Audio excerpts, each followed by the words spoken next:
It is with great anticipation and honor that we welcome the Honorable Mayor Brandon M. Scott as he will deliver the 2024 State of the City Address.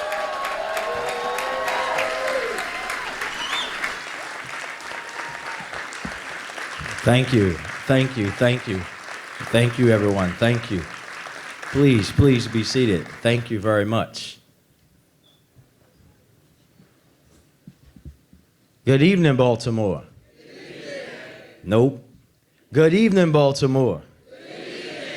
Thank you for being here tonight and for sharing an unparalleled commitment to our beautiful city. And let me begin tonight by thanking my partners, Council President Mosby, Comptroller Henry, the entire City Council. Even when we come down on the opposite sides on the issue, I know your dedication to our residents knows no bounds.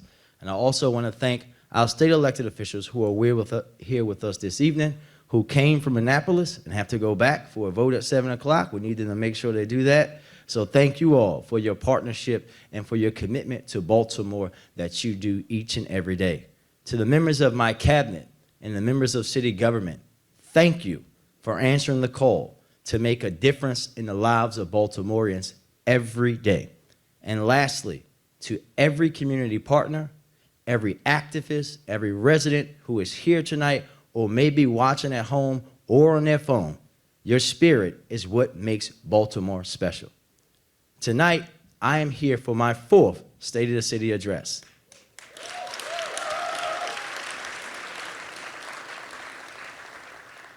And I am happy to report that the state of our city is stronger and more resilient than ever.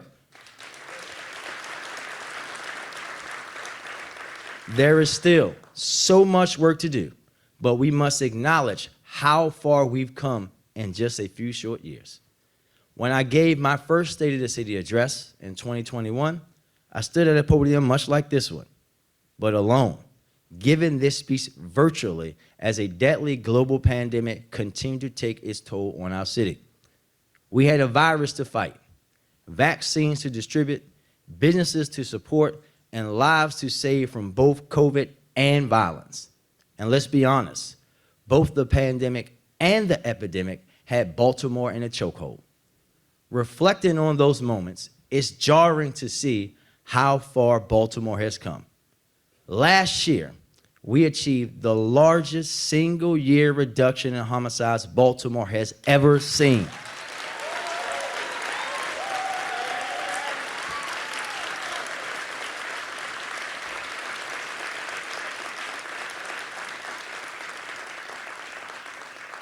And we're continuing that reduction this year.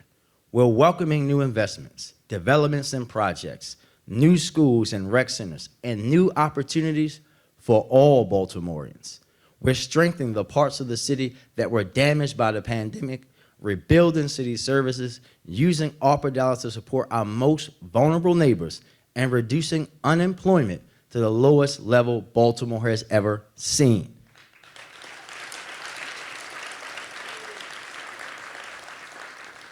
Baltimore is at an inflection point in our history, and each of us has the power to choose the direction we take.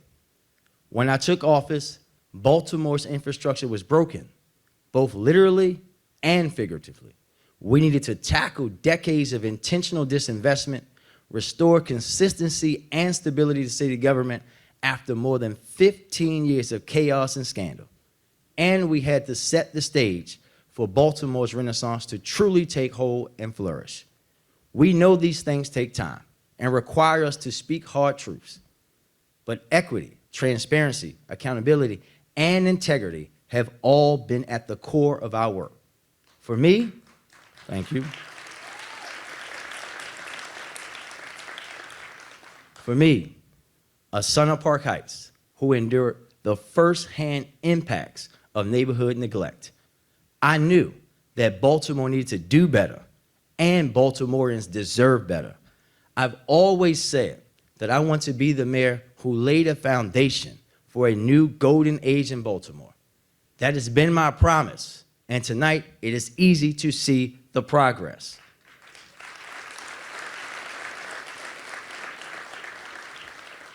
When I took office, Baltimore had been grappling with spiking homicides since 2015, with the city regularly seeing more than 300 Baltimoreans killed every year. Something had to give. So we got to work, outlining and then implementing Baltimore's first ever comprehensive violence prevention plan, the first ever for Baltimore in 2021. No more disjointed strategies, failed zero-tolerance policing, or half-baked diversion programs.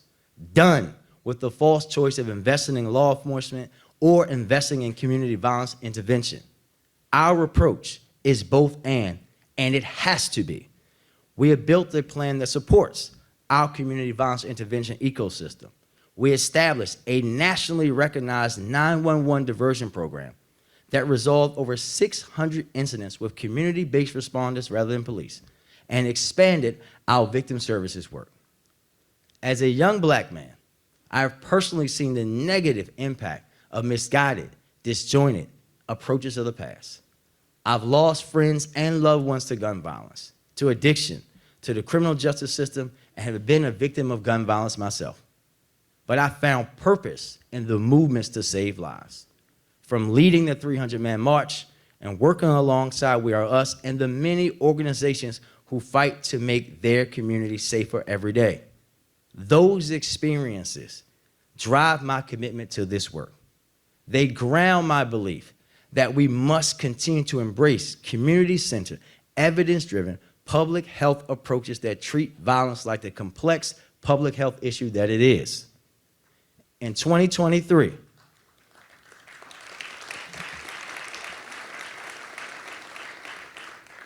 we did manage to achieve the largest single-year reduction in homicides that Baltimore has ever seen, reducing them by 20%.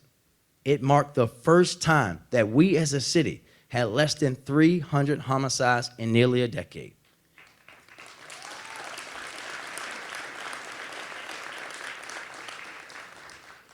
And so far this year, we're building on top of that, dropping another 21% in homicides and 12% in non-fatal shootings. But it's not enough. It will never be enough until we do not lose a single one of our neighbors to violence.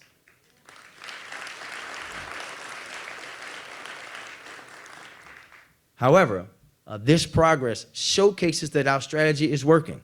Now is the time to double down, not pull back or return to the failed, broken policies of the past. We know that much of the problem is due to the proliferation of guns on our streets. Small, everyday conflicts, Councilman Bullock, escalate into horrific violence in the presence of too many guns. We've seen it too many times, including last summer at the Brooklyn mass shooting. Alongside all of our law enforcement partners, we are going after guns in our communities, focusing on everyone from those who pull the trigger to those who supply the weapon. Last year, BPD recovered over 2,900 guns, including hundreds of ghost guns. So far, they've seized 596 guns this year, an 11% increase, including 86 ghost guns. The brave men and women of BPD, like the detectives from our group violence unit, some of whom are with us tonight, have helped take down drug trafficking organizations, like the one in Irvington, where they got illegal narcotics, firearms, and violent offenders out of that community.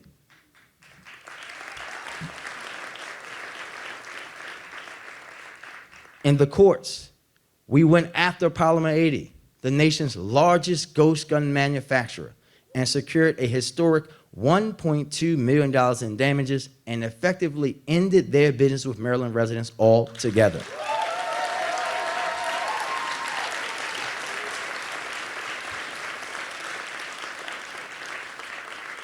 And we filed suit against the ATF to finally get full access to crime gun tracing data. Our fight is not with our partners with the ATF, who do incredible work and support BPD every single day. However, our fight is with the unconscionable T. Hart Amendment pushed by Republican members of Congress, which ties the hands of ATF and the hands of BPD, who are not allowed to share where these weapons come from with me or any other policymaker. On top of that, We're remaining focused on quality of life crimes, honing in on auto theft and bringing carjackings down 15% last year and another 5% this year. In fact, BPD's quality of life calls for service are down 18% across the board from this time last year. We are doing this the right way, not by pushing to meet quotas, not through illegal stop and frisk, and not by policing people simply because they're black. We're doing it. We're doing it with focused enforcement while cutting illegal arrests in half and while achieving compliance in whole sections of the consent decree for the first time in its 7-year history. Commissioner Worley, we're turning the department into one that serves Baltimore's residents the way they should have been served all along.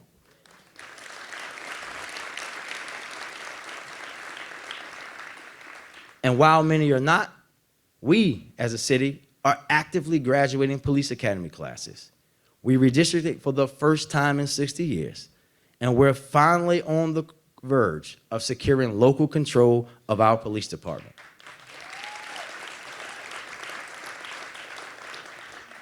That is a fight that I've led my entire time in public service since the council president and I were freshman city council members.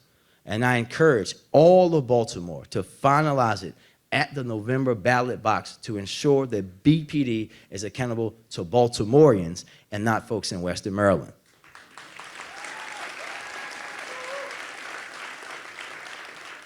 My mayor's office of neighborhood safety and engagement under Director Mavronis continues to lead our comprehensive work. MONSE is staffed by some of the most dedicated, caring, and diligent staff in city government. Their work is changing lives and perceptions about public safety.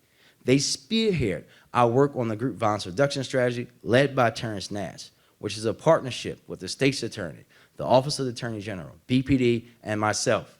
We leverage community moral voice partners like Derwin Hanna from Southwest Baltimore to engage directly with those responsible for driving violence. We offer them a choice directly in a letter from me. Put down the guns and let us help you change your life or face the consequences for continuing to be involved in violence. In fact, at my stepson's basketball game last Friday night, a young man came up to me and showed me a picture of the letter he received. He said he had already taken us up on our offer and is now connected to services through ROCA.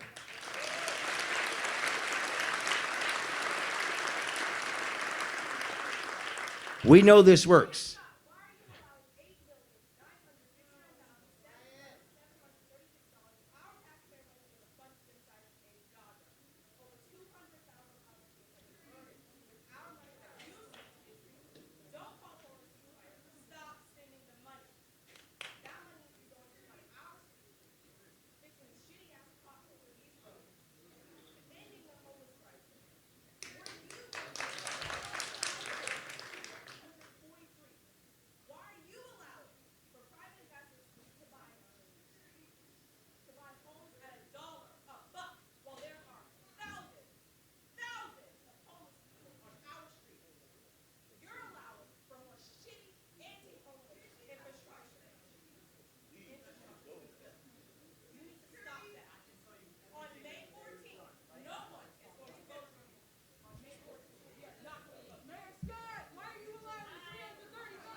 We'll continue now, everybody. So, thank you.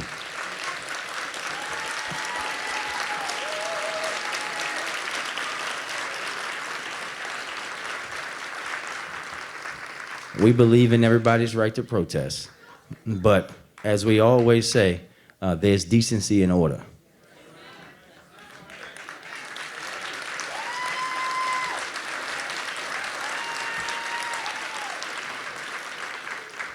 And it's a little different when you're reading from a script. We know this works, but you don't have to just believe me. Yes, we're going to get back to saving lives in Baltimore. We know this works, and you don't just have to believe me. The University of Pennsylvania's Crime and Justice Policy Lab found that the GVRS program drove a 25% reduction in homicides and non-fatal shootings, as well as a 33% reduction in carjackings in its first 18 months in the Western District. This focused deterrent strategy is succeeding where others have failed because of the buy-in from my office and our partners and the actual support we are offering those who choose to change their life.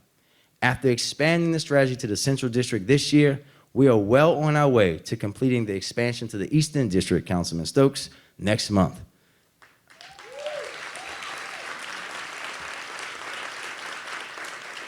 But increasing public safety also means healing communities that have been impacted by violence. Programs like Safe Streets, We Are Us, the Peace Team, and Challenge to Change work with these high-risk individuals to mediate conflicts and shift the culture around gun violence. And MONSE's Victim Service Team does life-changing work. Their support of victims, families, and witnesses could be the difference maker for someone, like it was for Justin Wilkes, who is with us tonight, who got assistance from MONSE's team after a police-involved shooting took place in his neighborhood. With their help, he was able to get on the right path, hold down the job, and improve his mental health. Thank you, Justin.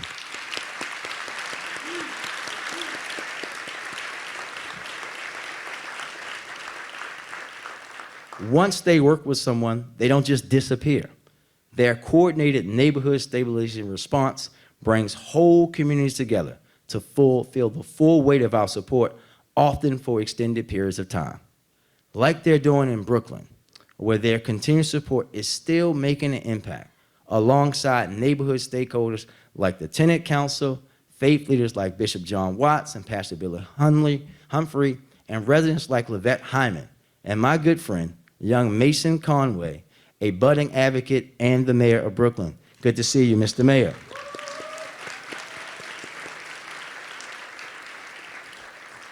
We must not slow down. There has been too much progress. I made it very clear to Deputy Mayor Barksdale, BPD, MONSE, and every single agency that falls under me that we will carry our momentum forward, because Baltimoreans' lives and the future of Baltimore are on the line. In the coming weeks, my administration will release the first biennial update of our comprehensive violence prevention plan, outlining our progress and improving our strategy. This update includes, for the first time ever, a specific youth justice pillar. A little less than a year ago, I also tasked Deputy Mayor DeRosa with convening the Youth Violence Reduction Work Group, which includes city and state agencies, community stakeholders, but most importantly, young people themselves. And earlier this month, we were informed that we are receiving a $738,000 federal earmark to support our school-based violence prevention efforts.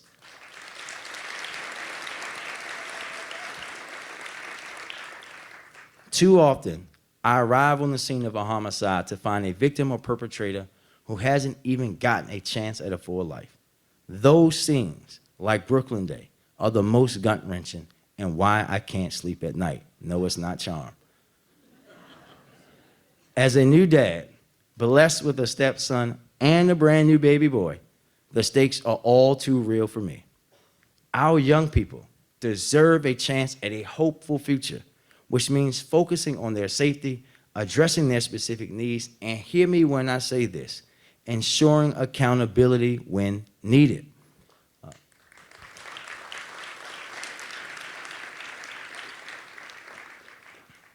From intensive case management and out-of-school time programming, we must consider the whole young person in all parts of their life.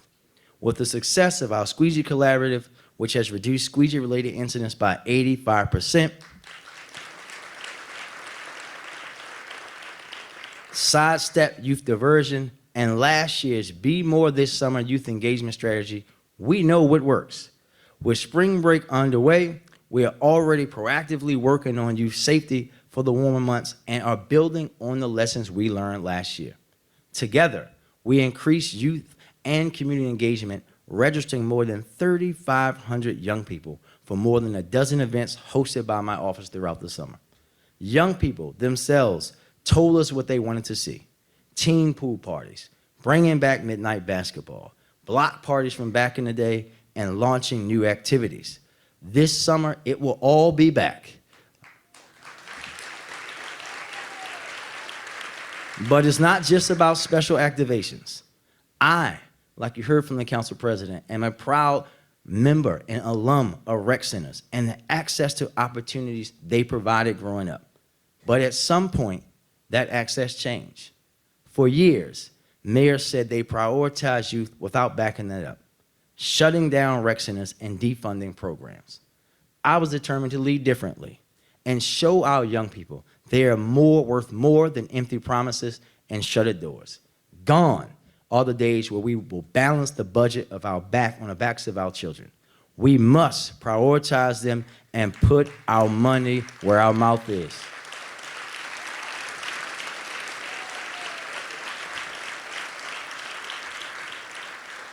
Over the past 3 years, we've made a historic $120 million into our city rec and parks, rec centers, playgrounds, and parks. Last year, we started construction on new Chick Webb Rec Center and a new Parkville Rec Center in West Baltimore, Councilman Torrance. This week, we'll reopen Medfield Rec. Next month, we'll break ground at Gardenville Rec. And Councilwoman Porter, later this year, we'll start on a new rec center for Brooklyn and Curtis Bay.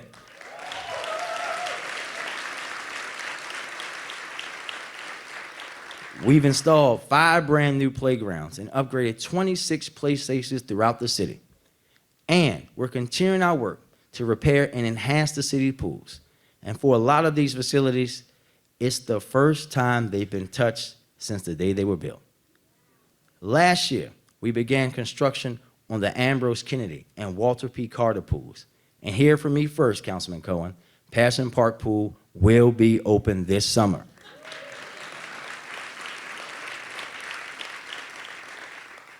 Fighting for our kids is a collective effort. And with Maryland's blueprint, I am proud to have invested more in education than any other mayor in history, helping us make progress inside and outside the classroom. Our school CEO, Dr. Santelises, is here. I'm extremely proud that while she's had 4 mayors, I've only had 1 CEO. And despite the critics intentionally misleading about what city schools is accomplishment, I will tell you a simple truth.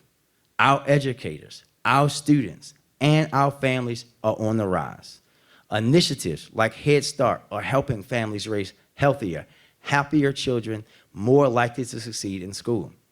Judy Centers and City Schools Pre-K are helping our students outperform the state overall in kindergarten readiness.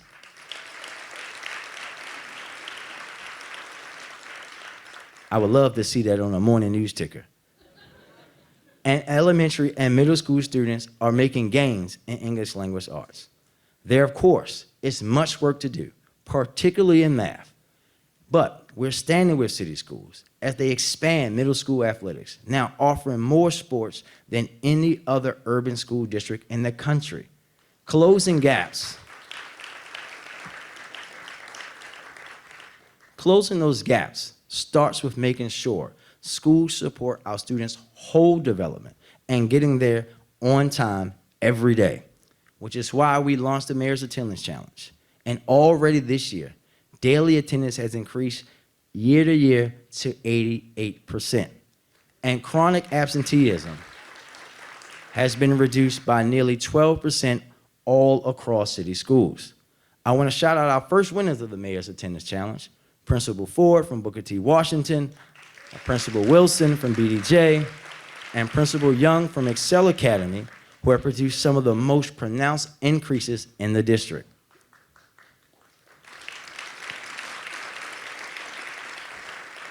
Supporting our young people also means ensuring they have a bright future ahead. Last year, Baltimore experienced its lowest unemployment rate ever, and our city had the 8th fastest growing economy in the country.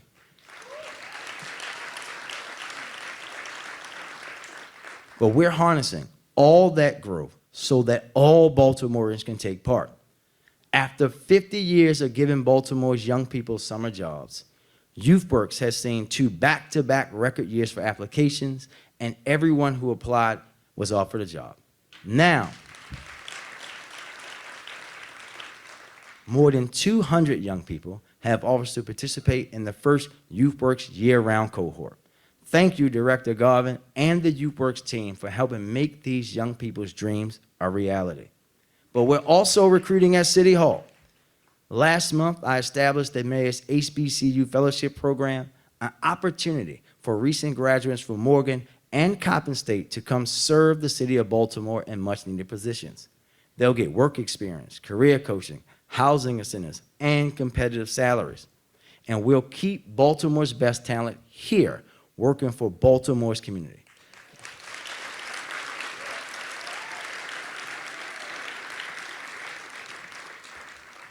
But our opportunities are not just for college grads.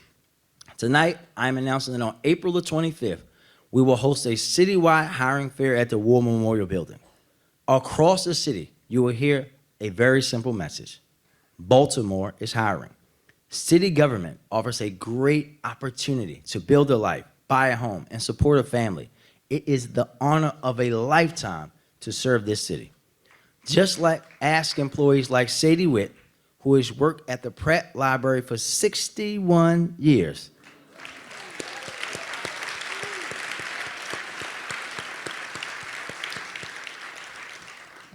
And Ms. Joyce Dixon, an office supervisor who is with us, who has worked for BPD for 59 years.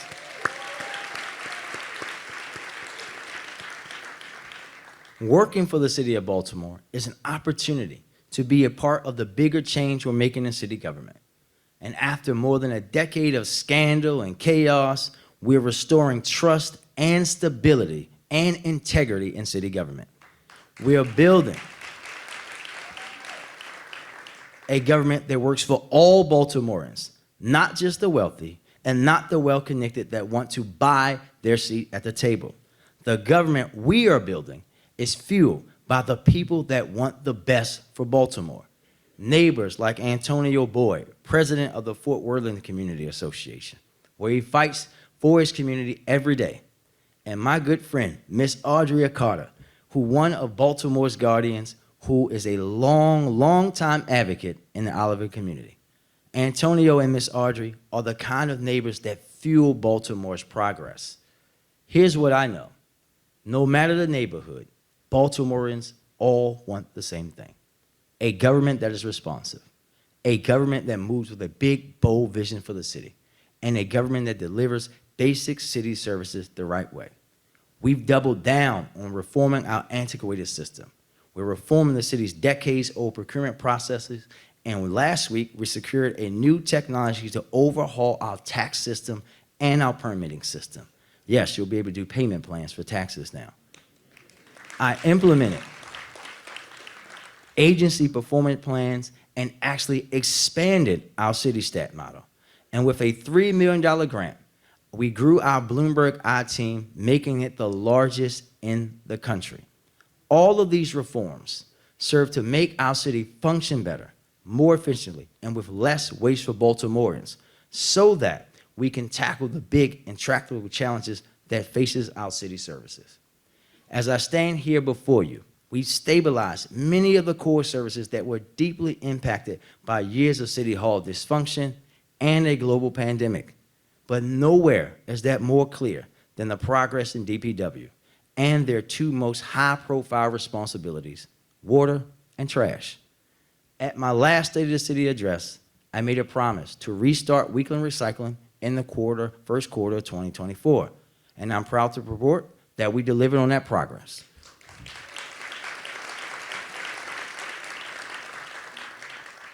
And we did it the right way, the sustainable way, the truthful way. We grew our solid waste workforce by hiring or promoting 35 new drivers and 74 new solid waste workers, driving down the vacancy rate to the lowest level in years. They joined the ranks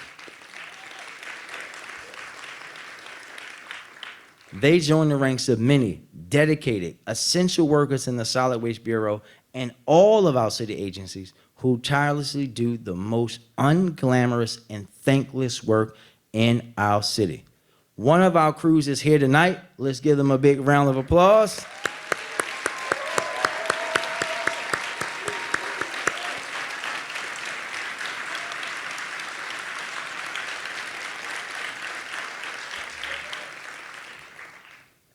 For the first time ever, we put GPS in our vehicles and we no longer use paper maps. We right-sized our recycling routes. We purchased 80 new load packer trucks to modernize our fleet. And we brought back a transformational leader, Khalil Zaid, who will lead the Department of Public Works into the future. I want to thank Richard Luna, Craig Jeter, and Vaughn Moore Jackson, Berkay Attila, and so many others that work diligently to get recycling back sustainably. But we've also completed 2 projects that has dogged multiple former administrations. For decades, Ashburton and Druid Lake serviced Baltimore's residents being exposed to the elements and failing to meet EPA regulations. I'm proud to say that DPW teams worked around the clock to finally get it done, completing the projects last November and December, despite some persistent misinformation to the contrary. Every other administration had the opportunity, but this team had the resolve to finish the job.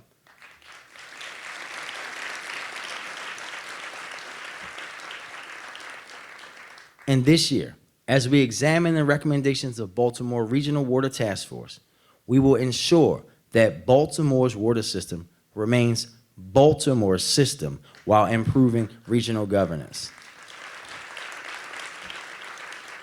We've also seen incredible progress at our 2 wastewater treatment plants, Patapsco and Back River. Their troubled history has been a reflection of the many persistent challenges that face city services: aging infrastructure, staffing challenges, and neglect from those in charge. But we changed that. And now those plants are working better than they have in decades.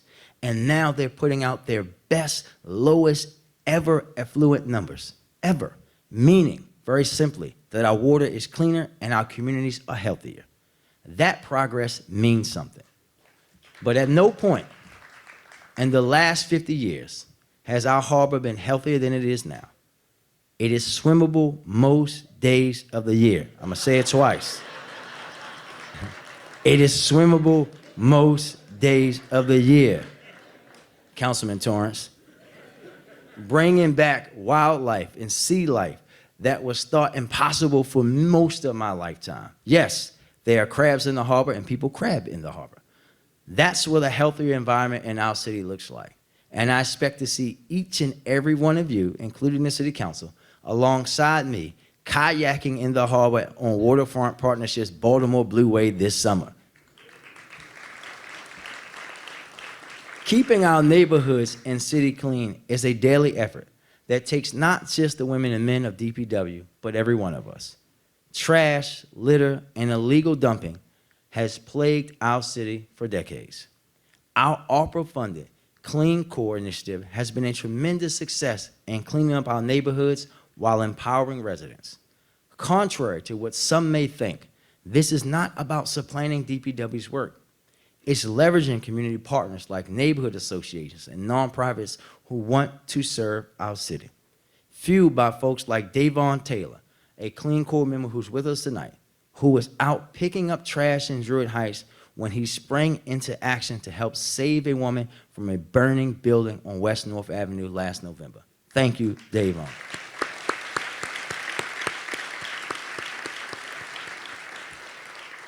Their impact is real, removing nearly 700 tons of trash from our streets and lots. However, we must confront a harsh truth. While cleaning up is vital, it's only a part of the solution. We cannot merely clean our way out of a dumping problem. We must eradicate the root cause. Illegal dumping is not just littering. It's an offense against our community and our city's soul. When someone dumps in someone's yard, they deliver a message about what they think our residents are worth. Nothing but a pile of trash. For those who do it, be warned.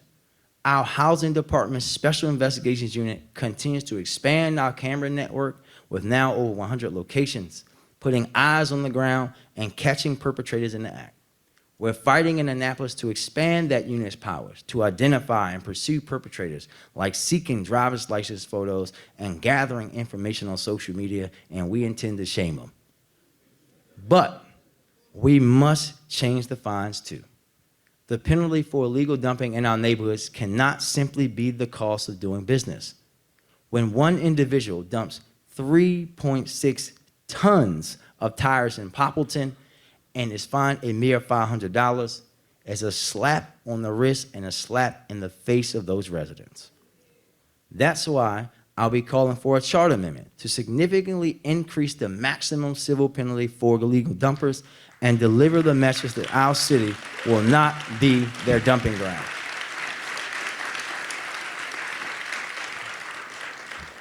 Effectively handling our waste is about safeguarding our residents.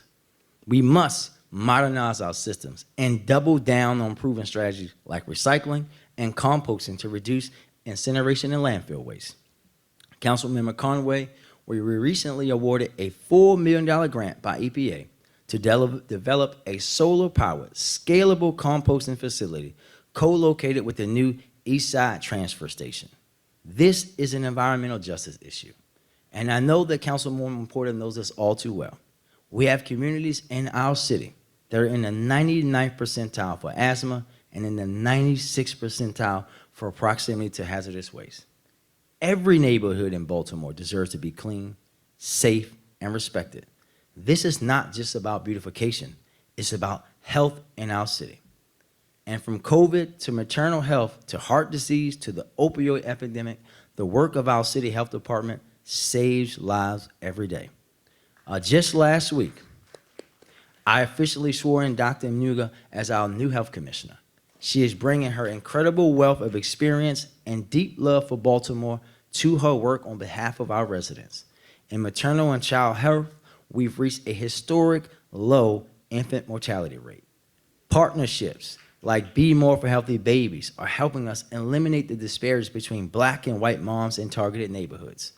We're protecting abortion care and access to reproductive rights in the wake of a Trump-backed Supreme Court eliminating women's rights.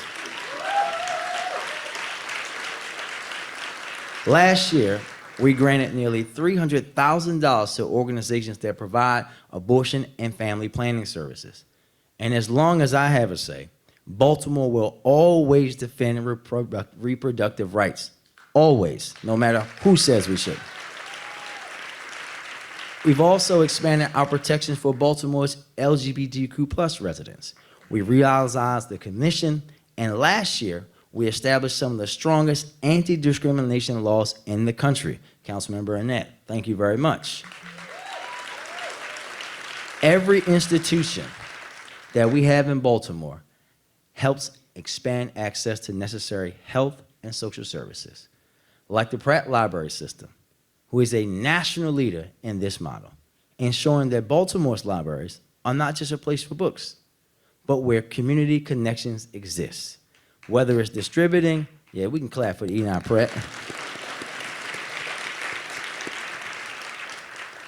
Whether it's distributing thousands of laptops in partnership with my office, or the expansion of social impact programs like Lawyer in the Library, Social Work in the Library, Wellness at Pratt, and Peer Navigators, Pratt is often the difference makers for our residents in need.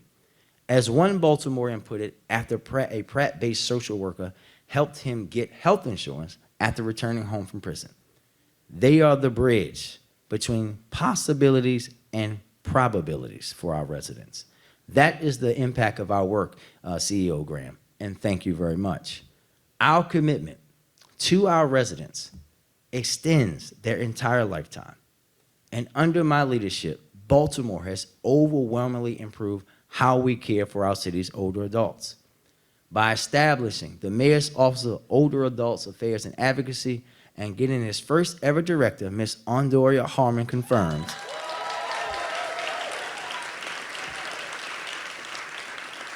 we have opened a new chapter for our seniors. This office is already connecting more seniors to services they need, like telehealth services, expanding connection to Maryland's Access Point program, which serviced 9% more calls last year, and learning how to take advantage of programs like housing upgrades that benefit seniors and home repair grants, which enable thousands of older adults to age in place in Baltimore with the dignity and grace that they deserve. One of the most challenging, however, public health challenges our city continues to face is the opioid epidemic. Killing nearly 3 times as many people in our city than gun violence, no one in Baltimore has escaped the impact of this crisis. And through the health department, we are deploying every resource we can, including community-based providers in our overdose spike alert responses and recommitting funding for our mobile response van, which provides judgment-free and accessible clinical care and social services to those at risk of overdose. We're also standing up the Mayor's Overdose Prevention Cabinet and redoubling our work with partners like Behavioral Health System Baltimore, Charm City Care Connection, Baltimore Crisis Responses, Inc., and the Baltimore Harm Reduction Coalition, some of who are here tonight. Our first responders face the dire circumstances of this epidemic every day. In July of '23, we deployed the fire department's new population health unit to aid in our overdose prevention work. So far, they've distributed 6,000 Narcan kits throughout the city, contributing to a 29% reduction in overdose responses in the 30 days following their distribution in the area.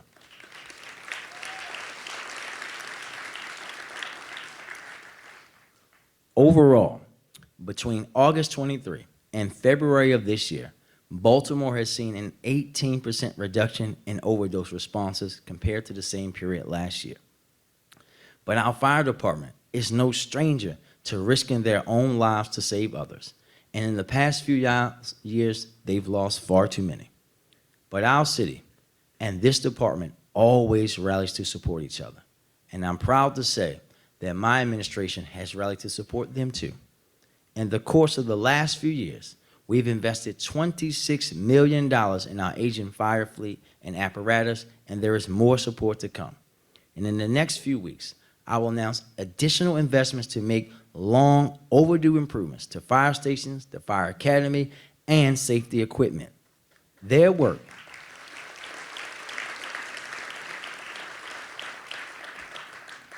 work supporting Baltimore's most vulnerable residents is invaluable, and we must value them. Just the other week, we were together in Southeast Baltimore, Councilman Cohen, sitting with a family who lost 3 young lives in a house fire. After that tragedy, everyone mobilized. The fire department and Red Cross distributed more than 85 smoke alarms. The Mayor's Office of Immigrant Affairs and community partners provided translation services. And MONSE, MOCFS, and numerous other agencies deployed all of their wraparound services in that community. That was a neighborhood in need, and this administration showed up just as we do every single day. Protecting Baltimore's most vulnerable residents is a sacred responsibility. It's why you see so much focus on issues of homelessness and housing security from my administration. In just the past few months, we successfully purchased 2 hotels to support the efforts of the Director Simmons and the Mayor's Office of Homeless Services. We're expanding our emergency shelter space, and through our Housing Accelerator, awarded $30 million in ARPA funds to build more permanent supportive housing in Baltimore.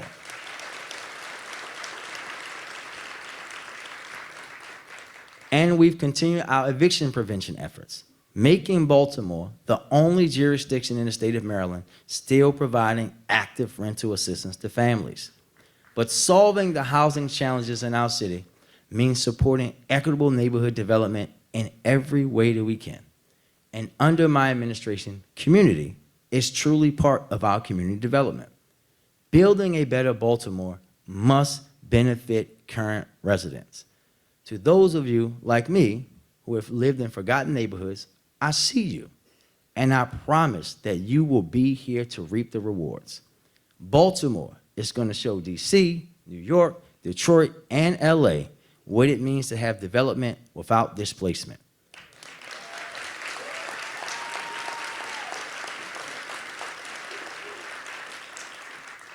Working with Annie Milley and Live Baltimore, we rolled out Buy Back the Block, designed to assist long-term renters who want to become homeowners and stay in their neighborhoods, like me. Buy Back the Block enabled Miss Shannon Clifton to purchase a home in her community, and over 100 other renters have been given the green light to utilize the $10,000 grant to do the same. Congratulations, Miss Clifton. I know she's here with us tonight. Never before have we seen the types of investments flowing into our city. Thanks to President Biden and the best congressional delegation a mayor could ask for, national investments from the Infrastructure Investment and Jobs Act are bringing billions into our city for projects like the Frederick Douglass Tunnel, improvements to Penn Station, the Howard Street Tunnel, finally, and upgrades to our light rail fleet. We're also receiving federal infrastructure money for the Drew Park Lake Drive project and a Reconnecting Communities grants to begin to overcome the wrong done by the Highway to Nowhere. To ensure we are maximizing this opportunity, the Mayor's Office of Infrastructure Development, led by Matt Garbach, will host an Infrastructure Summit in May to connect small businesses with billions in infrastructure investments. They are already beacons of what charting a bright, bold city looks like. I saw a glimpse of that future last summer when Councilman Burnett and I, a black mayor, he, a black councilman, were personally out knocking doors to convince black homeowners in Emerson Village to repeal racist covenants so that a black developer could take over the long-troubled Emerson Village Shopping Center.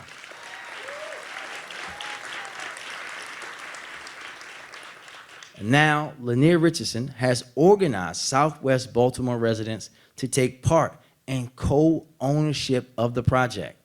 Lifelong EV resident Miss Lachelle Bonham was understandably skeptical at first. Skeptical because for decades, city and state leaders promised Ms. Bonham and her neighbors life-changing projects without having any resources to deliver. It's easy to be discouraged when there's a history of projects like the Red Line being canceled. But we're changing that history. With a $12 million investment from the city, the long-stalled Uplands development is on path to completion with over 150 affordable units and affordable home ownership opportunities on the way. And across the street,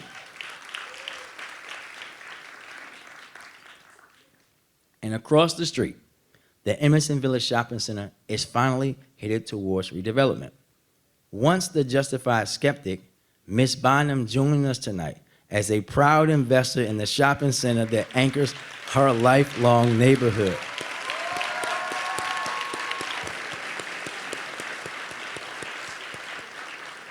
Thank you, Ms. Bonham, and all of your neighbors for joining in the effort to move our city forward for everyone. These developments are hard, and no one knows that more than my West Baltimore brother, Dave Bramble. His work with Harbor Place will breathe new life into our downtown. After it sat languishing for years, Dave and his team stepped up to finally make a change. It's not news to say that I support the plan to redevelop Harbor Place. But if this is the first you've heard of Dave Bramble's work, just know that his work in neighborhoods across Baltimore is even more inspiring.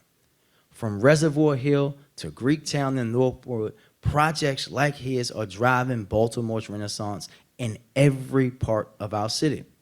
Because too often in Baltimore's history, there's been a division between downtown and the rest of Baltimore.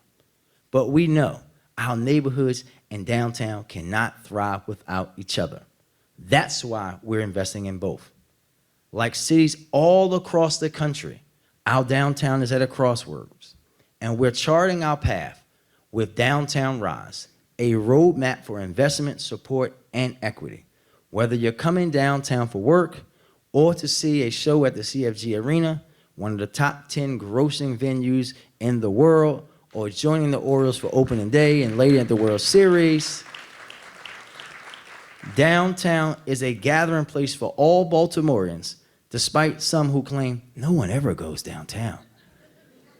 But our focus is equally on our neighborhoods. Baltimore, the birthplace of redlining, bears the scars of that history. Vacants have always been a symbol of the intentional disinvestment in our neighborhoods. Like so many of you, I've never known a Baltimore without them. They line my walk to school, surround the courts I used to play on. I saw trees growing out of vacant houses instead of lining our streets. In Park Heights, where we're famous for one day a year and forgotten every other, we knew the impact that blight could have on our neighborhood, but more importantly, on our sense of safety and hope. We all know the urgency, but for 2 decades, our vacant problem was stagnant, stuck at 16,000 vacants across Baltimore. We were spending hundreds of millions giving tax breaks to downtown developments, with just a fraction of that going to our most visible development problem.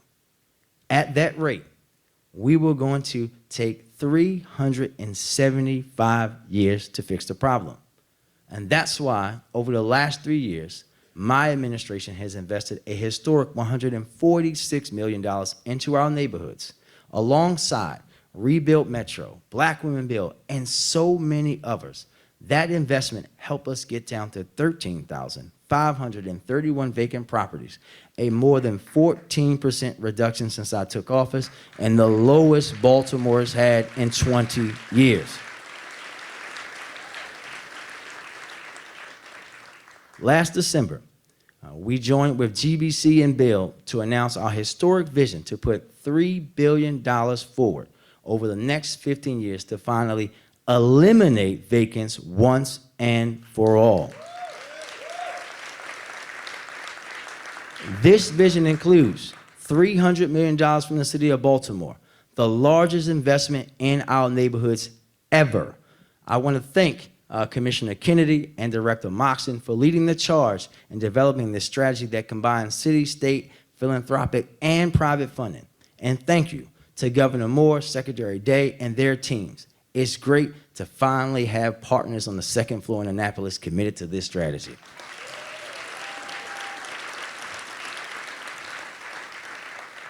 And the strategy is so good that others are copying it and calling it their own. The vision we put forward in December will make us the first city in the United States to issue non-contiguous TIF bonds targeted at vacant properties. Council President, you can expect that legislation for uptown TIFs on your desk this summer. As I quoted during that announcement, I went to the Bible, Isaiah chapter 61, verse 4, and it tells us, "Then they will rebuild the ancient ruins. They will raise up the former devastations, and they will repair the ruined cities, the desolations of many generations." And that's what we all will do together.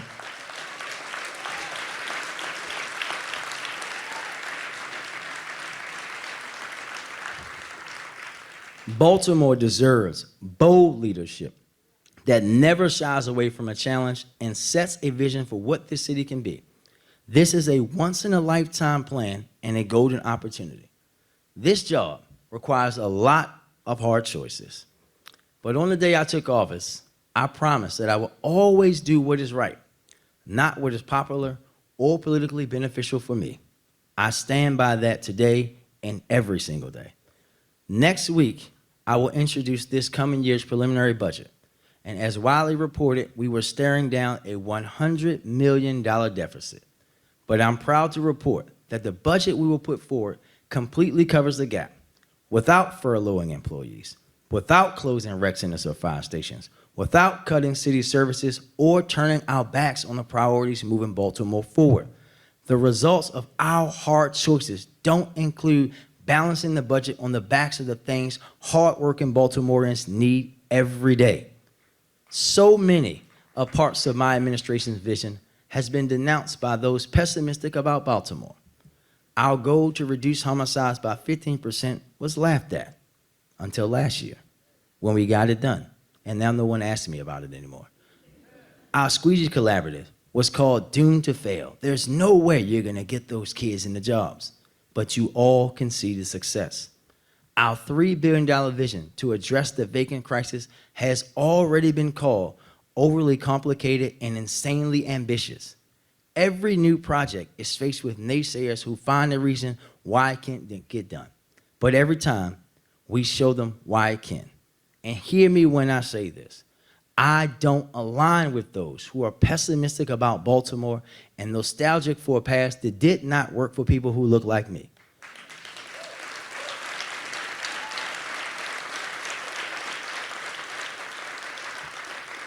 I align with those who are bullish on Baltimore, and that is always a safe bet. Baltimore doesn't back down from a challenge. We don't give up. We fight for our city. You, my fellow Baltimoreans, are our city's greatest asset, and don't let anyone tell you otherwise. Yes, our vision is ambitious, but that is what this moment demands. I'm fighting for you, and I will do everything in my power to make sure that Baltimore's renaissance benefits all of us. This moment in our city's history calls for a leader that will get things done, a leader that can't be bought, a leader with unshakable integrity built with true Baltimore grit. We've identified how to tackle gun violence in our city, and we're seeing results. We're investing in our young people, and we've delivered more rec centers, more new schools, and more opportunities for them. We stabilized a city government that for nearly 15 years only knew instability and scandal. We brought together unprecedented coalitions to tackle our biggest, most daunting problems. Last year, I proclaimed that Baltimore was back, and the people of Baltimore proved me right every day. Now, we must stay the course and see this effort through. It will be hard. It will be long, but it will be worth it to build a Baltimore that works for every single Baltimorean. Join me in this fight for the future and soul of our city and show the world how beautiful Baltimore can be. God bless Baltimore, the greatest city in America, and God bless each and every one of you. Thank you.